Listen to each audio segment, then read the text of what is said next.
This is the Louie Tee Network. In the lab room. 10 minutes or less. Indianapolis Colts. Welcome, you are in the lab room. I'm your host, Lou. Thank you for joining me here on this program, 10 minutes or less, Indianapolis Colts. Clock. Whoa. Colts. Go. So you go to Indianapolis Colts. And I'm not going to lie. I'm going to be honest. I raised my hand. I did not think the Indianapolis Colts were going to be as good as they were a season ago. You look at 2012, Andrew Luck burst onto the scene. They win 11 games. They make it to the postseason. I just said they played a soft schedule. They took advantage of some bad opponents, and they won games.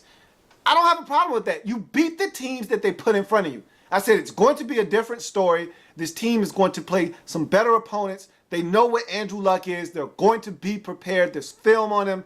They're not going to win as many games as they won last season.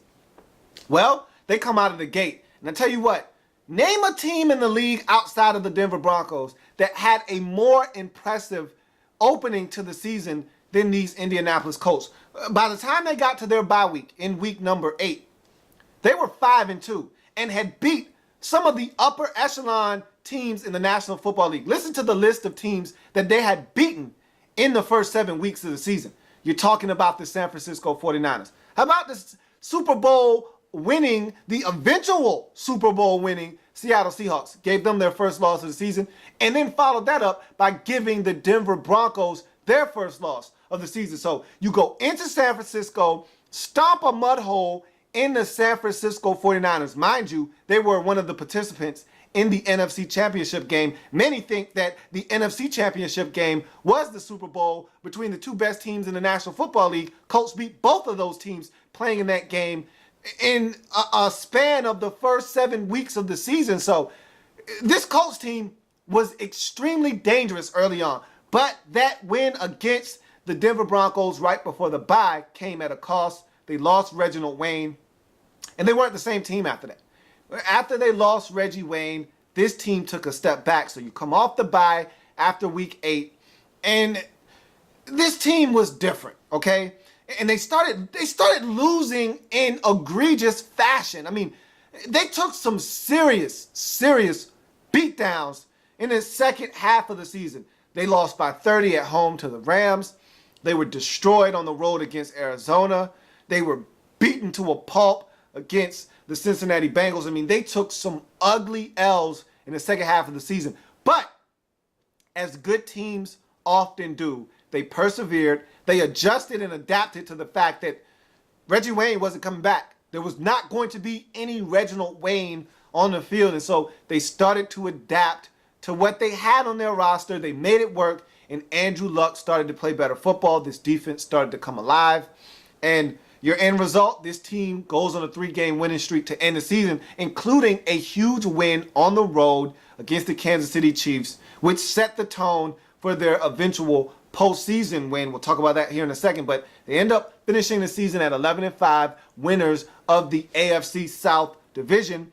They win their wild card weekend in a wild matchup against the Kansas City Chiefs, but ultimately lose in the divisional round versus the New England Patriots. So now we fast forward to 2014. So an impressive 2013 campaign. Despite all the injuries, despite losing your offensive coordinator in Bruce Arians, this Colts team overcame adversity, still won their division, won a postseason game, got to the second round. So a lot of things you can build on from 2013. But if you're the Colts, you got a lot of work to do and a lot of money to do it with in this upcoming offseason. Colts right now sitting on about $33 million worth of cap space. The ceiling of the cap is supposed to rise in the new league year, so they're probably going to have upwards of $40 million worth of money to spend in free agency and in the draft. So let's look at their free agents and see which ones they ought to bring back. You look at the list of Indianapolis Colts free agents, and you start with Ahmad Bradshaw, Donald Brown, Ternard Choice, Torrin Poole, Deion Branch, Darius Hayward-Bay, Josh Lentz. And next 3 free agents are all restricted in Josh Gordy, Joe Reitz, and Sergio Brown. Then you go back to unrestricted free agents, Mike Johnson, Mike McGlynn, Ricardo Matthews, Lawrence Sidbury, Abreu Franklin, Philly Moala, Pat Angerer, Cavell Connor, Vontae Davis, Cassius Vaughn, Antoine Bethea, Adam Vinatieri, and Pat McAfee. So you look at the list of guys, and I'm a little hesitant to say that you need to bring Donald Brown back, but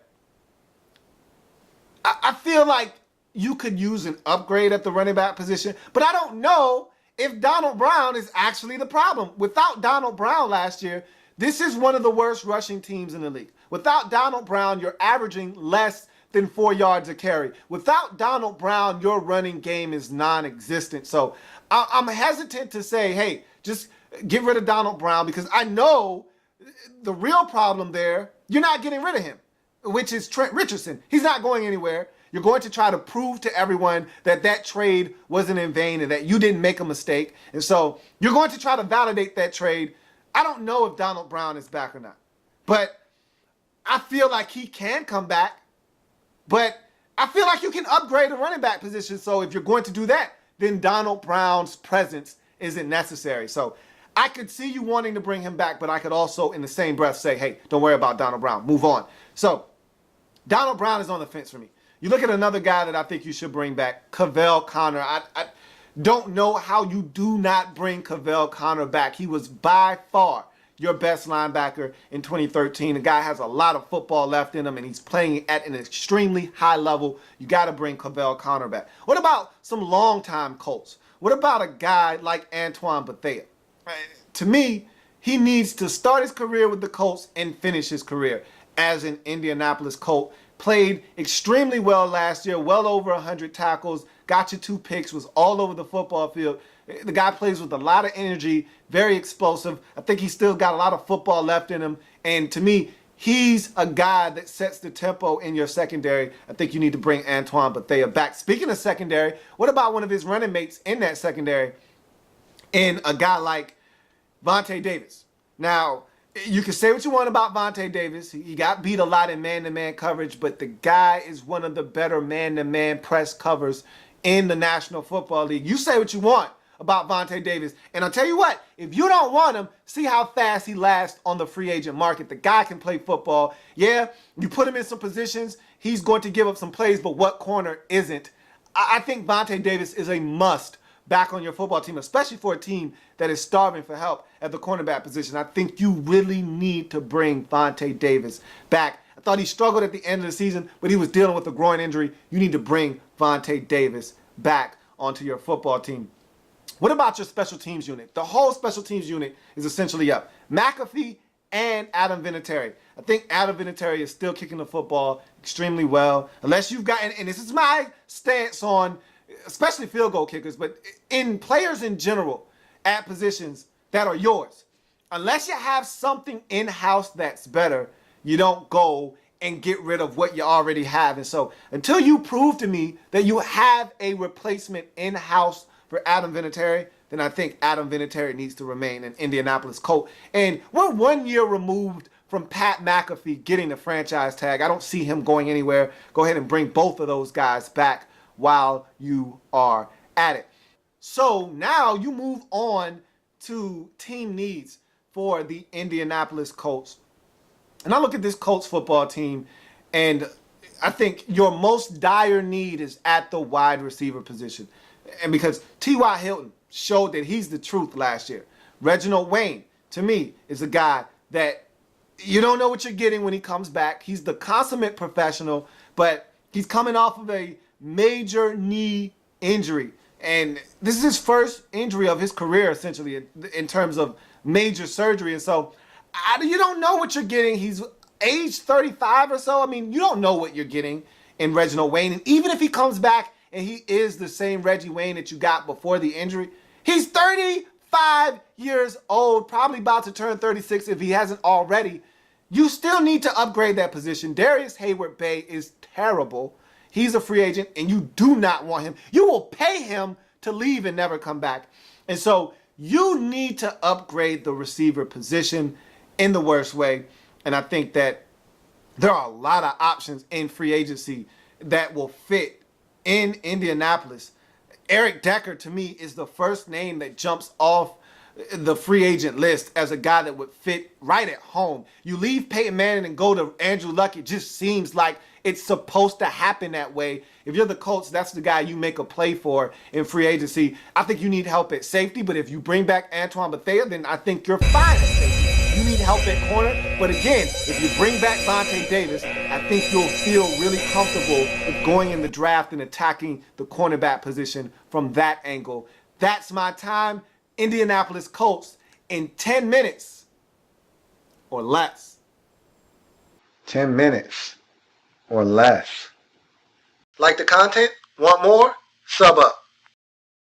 In the lab